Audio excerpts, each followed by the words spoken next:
All right, so legal agreements. Yeah. Not exactly the most thrilling topic for a deep dive, right? Yeah.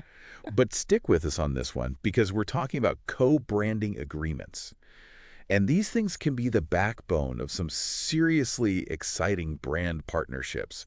Like, who could have predicted that a luxury fashion house and like a sportswear giant could team up and create a shoe that everyone goes crazy for? Right. But those kinds of success stories, they don't just happen magically. Oh.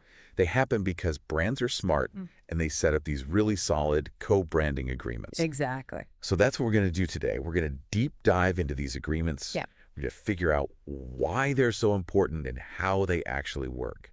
To help us with this, we've got a ton of great info from sources like Forbes, the Harvard Business Review, and even some legal experts who specialize in this stuff. Yeah, it's going to be fascinating. I'm already intrigued. Good. So, when we talk about co-branding agreements, we're not just talking about dry legal stuff. We're really talking about the foundation of a strategic partnership. You see, these agreements create the structure that allows two brands to use each other's strengths. Maybe reach new customers they wouldn't normally reach, and ultimately do more together than they could ever do on their own. Okay, so let's get down to the benefits. Why would two brands even bother with this co-branding thing in the first place? Well, picture this. Imagine a company that's known for super delicious organic snacks. Okay, yeah.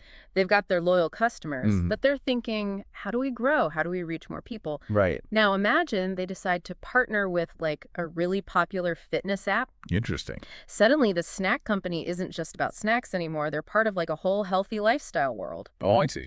The fitness app can introduce them to a ton of new customers who are all about fitness. People who are probably looking for a healthy snack. Exactly.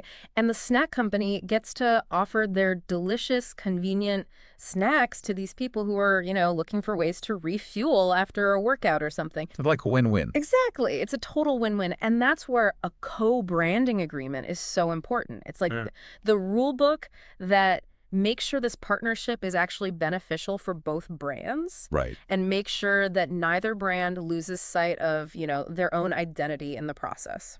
So they're not just slapping their logos together and hoping for the best. No, there's real strategy involved. So what are some of the crucial things that should be in these agreements? Yeah.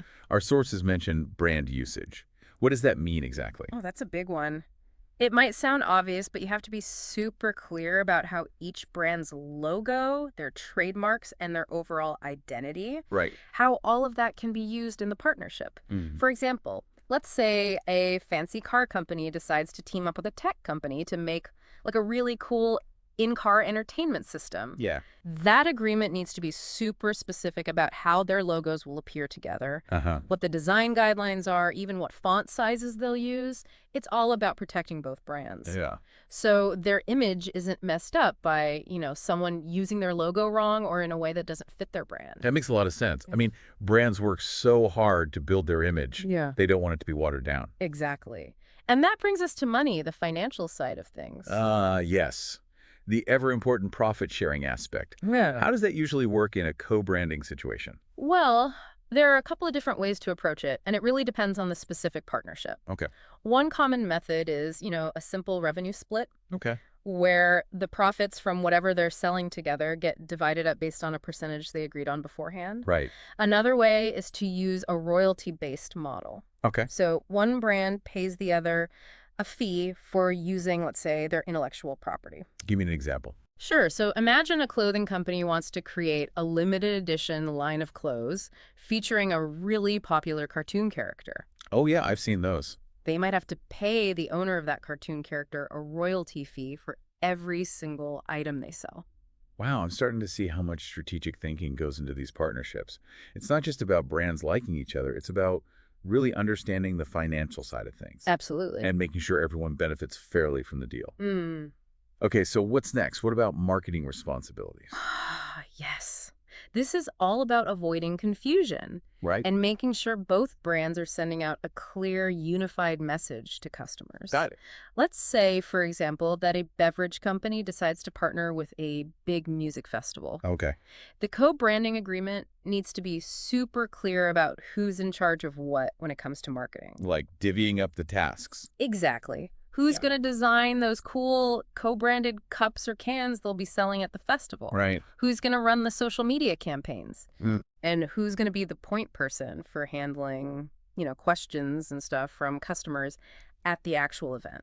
I can see how that could get messy if it's not all spelled out clearly. Absolutely. You could end up with totally mixed messages, teams stepping on each other's toes, Mm-hmm. and in the end, both brands could end up looking bad. Yikes. Okay, on to the last key ingredient, and this one sounds a bit serious. Dispute resolution mechanisms. Oh, yeah, that does sound kind of intense, doesn't it? A little bit. But honestly, it's more about being prepared than anything else. Like, every partnership can have its bumps in the road, disagreements might pop up. Sure. So this part of the agreement basically lays out a clear process for how to handle those disagreements. Okay. It could involve something like mediation, Mm-hmm. where you bring in like a neutral third party to help the brands find a compromise. Okay. Or if things get really sticky, they might need to go through arbitration, Which is? a more formal process where someone makes a decision that both brands have to stick to. Ah, got it. So having this stuff figured out ahead of time can actually prevent small disagreements from becoming huge legal battles. Exactly. And those legal battles, well, those can get really expensive and take forever to resolve. Smart. So Ugh. but better to have a plan in place, just in case. Okay. Okay, before we finish up, I want to circle back to Legitt AI. That was an AI tool that popped up in our research. Oh, yeah, Legitt AI. That's a really interesting one. It basically shows how technology can be used to handle all the complicated details of these legal agreements. I'm all ears. Tell me more. So think about it. Writing these co-branding agreements, they're not simple. Right. It takes a lot of time. There are a lot of details to consider. Mm-hmm. Legitt AI comes in and streamlines the whole thing and makes sure you've thought about all the essentials like intellectual property rights, those marketing responsibilities we talked about, and, all the other legal bits and pieces. So it's almost like having your own legal expert guiding you through the process. That's a great way to put it.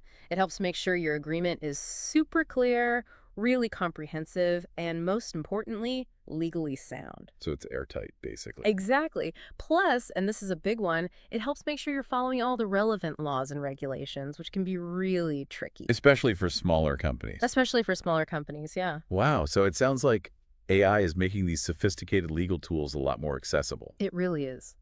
So to wrap things up, it seems like co-branding can be a super powerful way for brands to grow. For sure. But having a solid co-branding agreement, that's the key. It really is. It makes sure everyone's on the same page right from the start. From, how they can use each other's brands and logos, to how they'll split the profits, all the way to those marketing responsibilities and how they'll handle any disagreements that might pop up. Right.